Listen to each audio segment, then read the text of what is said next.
So today we have some very, very big news coming out of the LEC to talk about. This is obviously an update on Mikyx, the support for G2, still under contract with the team. Throughout the entire offseason, there's been a lot of rumors, speculation, just kind of conversation, discussion around what is going to be going on with Miky. Is he going to be sold off to another team? Is he going to be stuck in contract jail with G2? Is he going to go to an LEC team, an LCS team? Is he going to maybe play in the ERLs or something, something that we've seen with Reckless?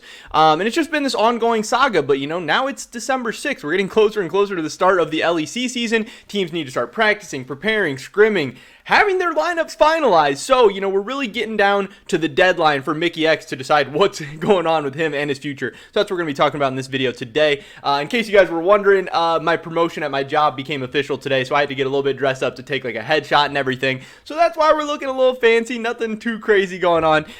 But just in case you were wondering, definitely drop a like on this video if you do enjoy it. I would appreciate that a ton. And subscribe to save today and all my latest content. We're trying to hit 10,000 subscribers by the end of the year. Yeah, that'd be awesome. With that being said, let's get right into this. So, like I said, Miky has had all kinds of different rumors and speculation stuff going on.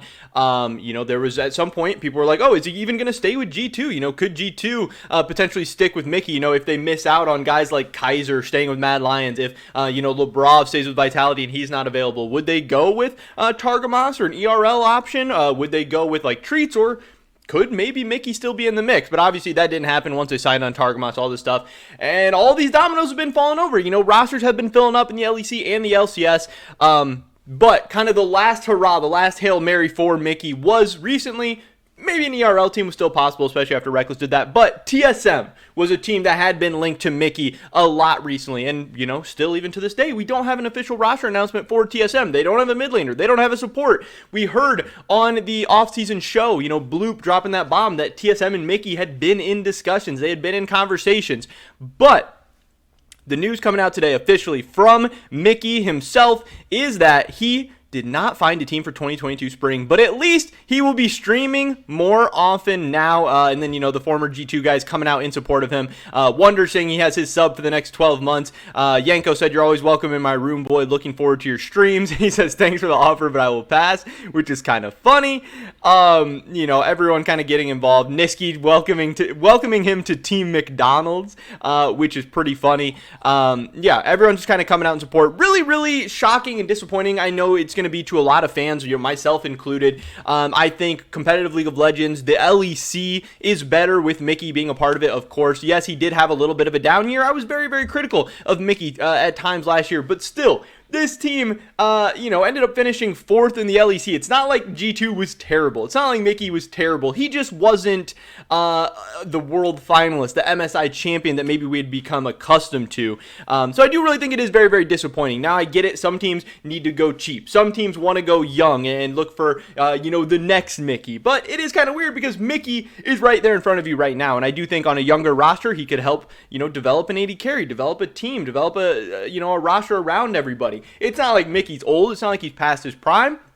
I think he just kind of had a down year, and it was a down year in the midst of turmoil really for the whole G2 lineup. None of their players played good. It's not like anyone really came out. I think Yankos overall had a pretty decent year, but, Wonder was up and down. Caps was even up and down, one of the best Western players of all time. So it really does seem like it was a really, really tough situation. So I don't know. I mean, it really sucks because even if, you don't think Miky was that good, even if you wouldn't want him for your team necessarily, still, you want your team scrimming and practicing and playing against the best players in the LEC, especially if you want to go on and have success internationally. If you want to be able to beat the top Chinese, Korean teams, you need to really be practicing against the best of the best every day. And again, Miky is absolutely one of the top 10 supports in Europe right now. And overall, the league, the franchises would be better having him being a part of it, because I think he's a good player. He would help everybody practice. He has a significant fan base. What does he have on Twitter?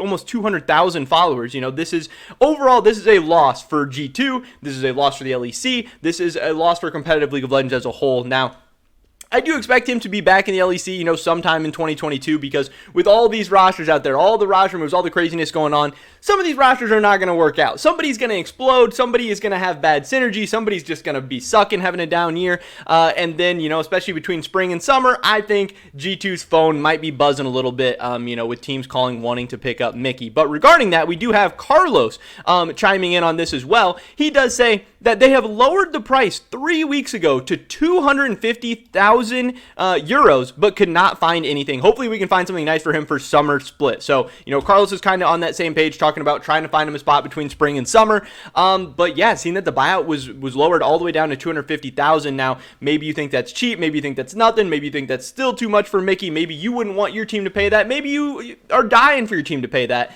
250,000 is still a lot of money. Euros are actually worth more than dollars, so I think that's probably close to like $275,000, which is no small amount. And then on top of that, you're still paying Miky's salary. So, it ends up being kind of expensive at the end of the day. There's only so many teams that can pay stuff like that in both the LCS and LEC. Now, I don't know if Miky, was willing to go to different LCS teams or wanted to stay in the LEC, or, I don't know. We don't know how all that stuff worked out, but it is interesting that it seems like for a lot of these guys, for Wunder, for Miky, and for Reckless, Carlos started out with these crazy, crazy high buyouts. He thought, after last offseason when he sold off perks and got all this money, that he was just going to be able to do that with all these G2 players. And he had to bring down the buyout on Wunder. He does end up selling Wunder off, but there was a time when Wunder was maybe not going to get sold off. And if Adam wouldn't have had this whole drama with Upset and he would have stayed on Fnatic, maybe Wunder would have never got sold off either. Obviously, Reckless, the buyout starts however high and ends up coming down to, I think, like $1 million. And again, lucky there that they had a ERL team that's willing to shell out that kind of money. That is probably like a once in a lifetime thing that we're going to see in competitive League of Legends. And then Miky starts out with this buyout way high and he's not able to find anyone. So, I really do think that overall this offseason, Carlos kind of overplayed his hand. I think he probably got a little bit greedy. I think he probably got, I get it. You want to go for the big bucks. You want to go, for the big plays. But I think the perk situation last offseason was very, very unique. And I think the teams that spent a bunch of money last offseason, like TSM and Cloud9, didn't really see great returns. So thinking that teams were going to be willing to shell out that kind of money again, especially multiple different players, multiple different teams all over, I think was, probably, shooting a little bit too high for Carlos there. But Miky does come out and say, wow, thanks, bro. Obviously seems like a little sarcasm. Obviously it seems like the relationship between a lot of these guys, Miky and G2, Wunder and G2, obviously Reckless and G2, is not really there. It's not really that great. It seems like a lot of people are upset about being kept in contract prison. A lot of people have been upset with how things have gone this offseason. I know that Bloop, Bloop thinks that, this is funny. He was replying to some of this stuff.